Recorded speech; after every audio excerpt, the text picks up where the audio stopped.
Jeremiah 10, 1 through 25, Devotional Focus Verse. O Lord, I know that the way of man is not in himself. It is not in man that walketh to direct his steps. O Lord, correct me, but with judgment, not in thine anger, lest thou bring me to nothing. Jeremiah 10, 23 and 24. I was blessed to grow up in a home where my siblings and I knew we were loved. My parents also wisely established boundaries and guidelines for our behavior. We knew that we were expected to mind our parents, but being typical children, we did not always obey as we should have. When this happened, we knew we faced consequences.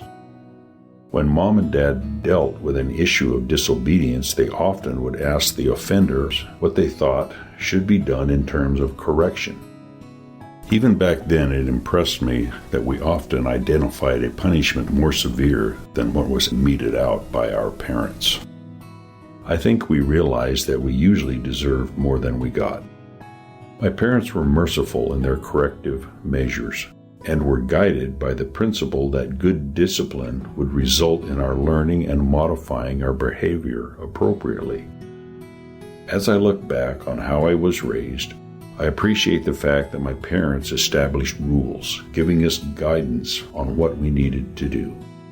We certainly benefited by their clear instructions.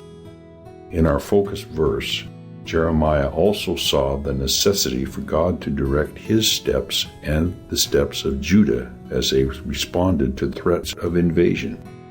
Jeremiah accurately stated that we are not able to plan our own course. We desperately need direction from God in our lives. Jeremiah's prayer also included a request for mercy. He knew that correction was in order and deserved, but he asked the Lord not to discipline in anger. If correction was given as deserved, Jeremiah indicated he would be brought to nothing. How grateful we should be that God deals with us in mercy, and that he is willing to give us guidance on how we are to live. We will fail miserably without God's help. Like Jeremiah, we must recognize that we cannot direct our own lives successfully without God's intervention. We need to look to him to direct our steps and do our best to respond rightly to his merciful correction. Background information. This chapter concludes Jeremiah's third message known as the Temple Sermon. Some Bible scholars believe that Jeremiah may have been addressing the northern kingdom of Israel, which was already in Assyrian captivity at that time, while others think that Jeremiah could have used the name Israel in reference to Judah. In either case, Jeremiah's exhortation was to refrain from becoming educated in the religious customs of the heathen, whose carefully crafted graven images lack the ability to speak or move. The word brutish in verse 8 meant of a stupid nature, unfeeling, unintelligent. Tarshish was located in Spain or Sicily and was well known for its silver. The location of Euphaz is uncertain, but it may have referred to Ophir, noted for its gold. Blue and purple dyes were rare and very costly and denoted royalty. Although skilled workmen used these precious materials to fashion magnificent sculptures, their work was in vain because these false deities were futile and would ultimately cease to exist. In contrast, Jeremiah declared that none were comparable with the living God, the King of the nations, whose wisdom far surpasses that of any man. His wrath would make the earth tremble, and no nation could withstand it. God created all that is in the earth, and the elements obey the sound of his voice. Both the makers and worshippers of the graven images were foolish to prefer their false gods because when trouble came, their idols could not help them. The God of Jacob was different from the gods of the heathen nations. His name is the Lord of hosts, and Israel was the tribe of his inheritance. Jeremiah urged the inhabitants of Jerusalem to pack their possessions in preparation for exile. Although Jerusalem was thought of as an impenetrable fortress, God warned that the inhabitants would be forcefully removed from the land all at once, as a stone flung from a sling. The tabernacle in verse 20 may have referred to the dwelling places, tents, of the inhabitants of Jerusalem, although some scholars believe it may have alluded to the temple. The pastors were the religious and civil leaders who had neglected to seek the Lord and properly care for their flocks, the people. The pastors' foolish behavior would cause their flocks to be scattered. The word brute meant rumor and indicated that the rumor of the enemy's invasion was soon to become a reality. Jeremiah concluded his message with the acknowledgement that man cannot uprightly order his own steps and is in need of God's divine guidance. He cried out for God to render correction, but to temper it with his mercy, for justice alone would bring total destruction, whereas mercy offered hope.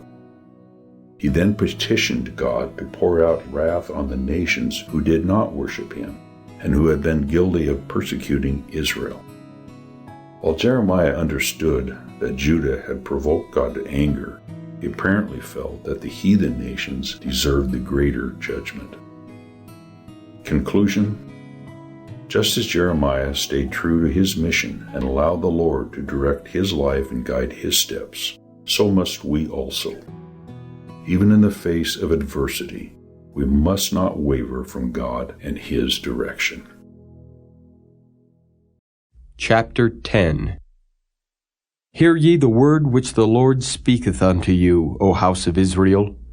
Thus saith the Lord, Learn not the way of the heathen, and be not dismayed at the signs of heaven, for the heathen are dismayed at them.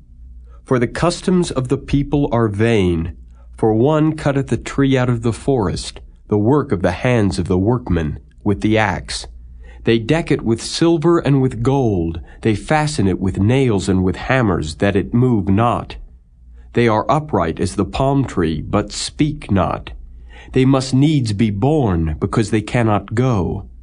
Be not afraid of them, for they cannot do evil, neither also is it in them to do good. Forasmuch as there is none like unto thee, O Lord, thou art great, and thy name is great in might. Who would not fear thee, O King of nations?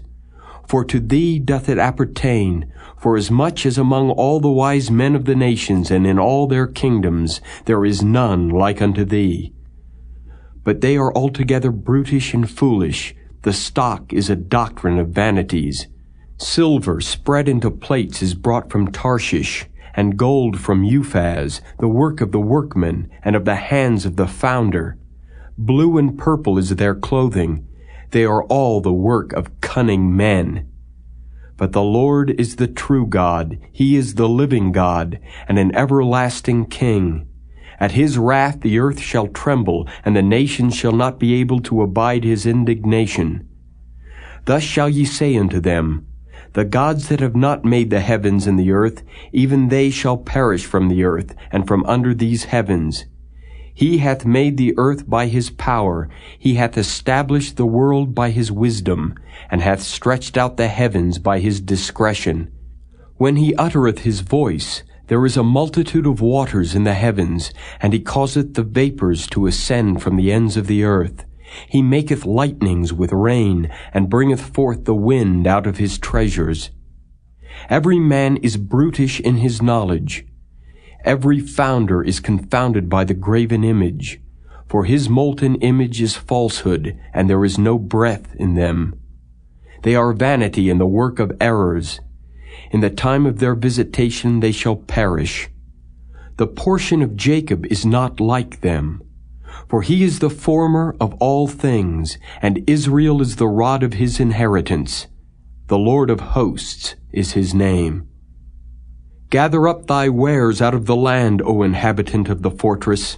For thus saith the Lord, Behold, I will sling out the inhabitants of the land at this once, and will distress them that they may find it so. Woe is me for my hurt, my wound is grievous. But I said, Truly this is a grief, and I must bear it. My tabernacle is spoiled, and all my cords are broken. My children are gone forth of me, and they are not. There is none to stretch forth my tent any more, and to set up my curtains. For the pastors are become brutish, and have not sought the Lord. Therefore they shall not prosper, and all their flocks shall be scattered. Behold, the noise of the brute is come, and a great commotion out of the north country, to make the cities of Judah desolate, and a den of dragons.